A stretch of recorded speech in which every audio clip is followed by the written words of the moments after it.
Alright, time for a new video. I'm in a rink, dressing room. There's loud music playing on the ice, so I have to go into one of the dressing rooms to record this. Topic of the day is talent. This is a topic that a lot of coaches don't. I actually went to a clinic with an international coach who said he doesn't use the term, doesn't like it. I guess because it's too vague, and it's also used as a kind of catch-all phrase for coaches who want to vaguely compliment. I don't know. It's just a little too vague. So I'm going to define what I mean when I say talent here, so I can actually use the term in the future. There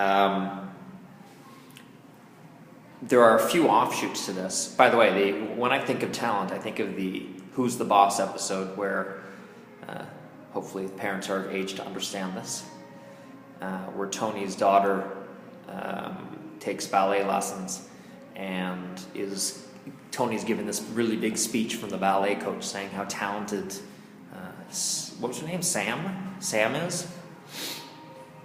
And he gets all excited about these ballet lessons and his daughter being a primo ballerina. And then he wanders off and happens to overhear the coach giving the exact same speech, talent speech, to a clearly untalented girl who is clearly not going to be a huge success as a ballerina. And he gets very discouraged and pulls her out of ballet, and that whole episode kind of highlights the problem, I think, with using terms like talent, which is why I don't particularly like to use it myself. But there is such a thing as talent. I don't have a dictionary with me. I wish I did. I would have actually read the dictionary definition of it.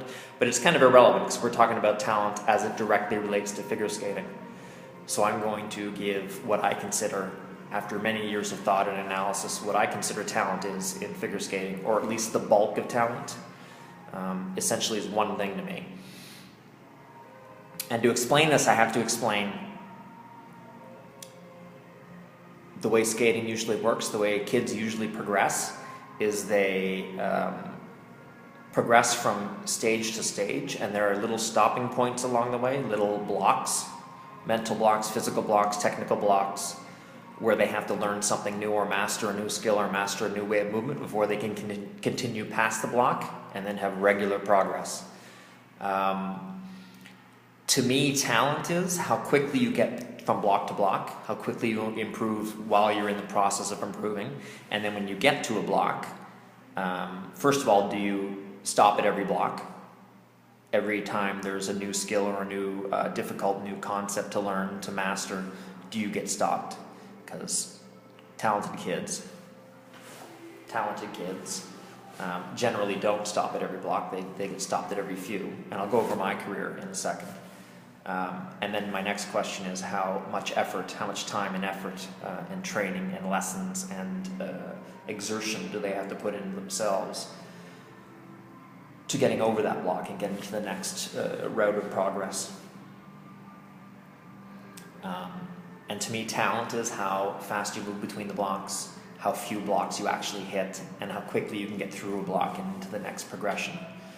And I'm going to list a few of the early blocks so that you understand what I'm talking about. The first one is when you put on skates and go on the ice. Are you able to, as a 4, 5, 6, 7-year-old, are you able to figure out how to stand up and move around on your skates on the ice?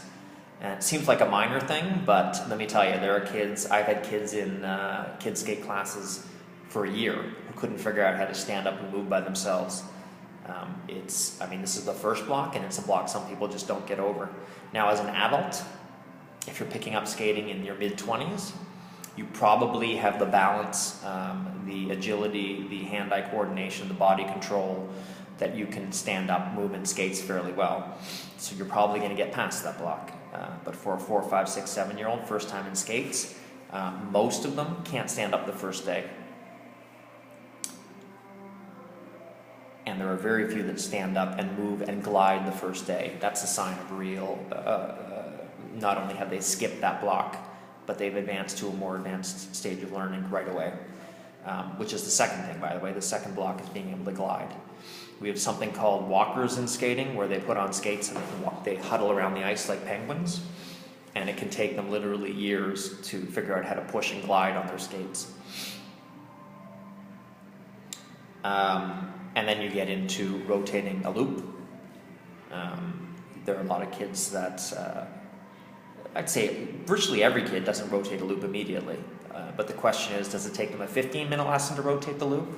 Does it take them a month? And I know of kids, I've seen the kids with other coaches, I don't allow this, but I've seen people take a year or 2 years to rotate and land a loop. Way unacceptable in my efforts. This is where I start to push them. If it's taken more than a couple of weeks, I start to push them and let them know that's, you should be landing this by now.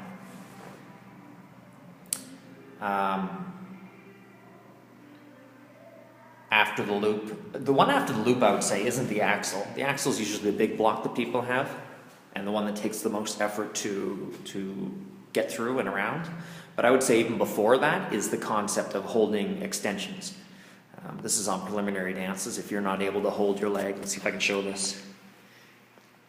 No, I'm not going to be able to show this. Yeah, okay. If you're not able to hold your leg straight and turn it out, if you have, most kids when they skate, they end up with a bent position. Everything's bent all the time. If you can't figure out how to hold your extensions and hold them straight, which some kids don't do until they get past 3, 4, 5, 6, 7 dances, to me that's a talent block.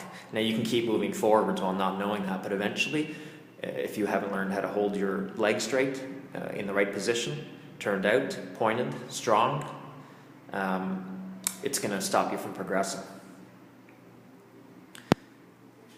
I'm running out of time here. It's got to be under 10 minutes.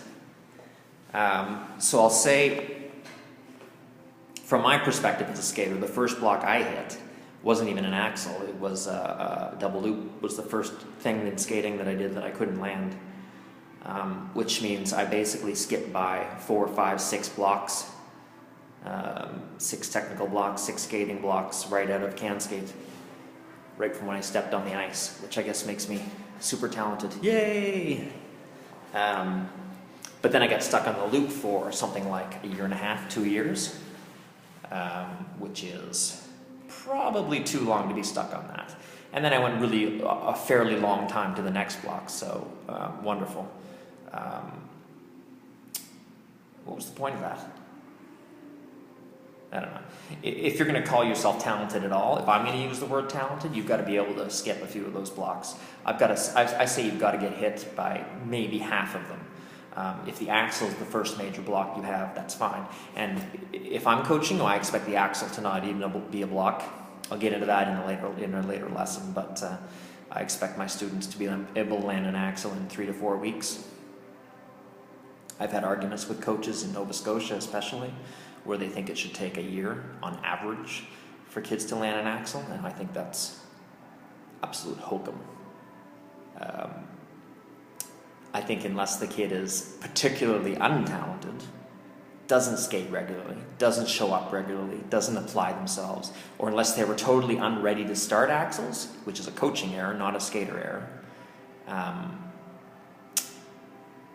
you're looking at 3 to 4 weeks, 6 weeks maximum for axles. And that's my expectation with all my skaters. And that really doesn't have anything to do with talent, I guess. That has to do more with coaching and coaching expectations and how to fit together technique and ideology and timing correctly. So I don't know why I brought that up. But there you go. So talent, when I mean talent, I mean progressing quickly between mental blocks, not hitting most of the mental blocks, being able to breeze right through them, and even the ones you do hit, being able to work through them fairly well. That's what I consider talent. Bye.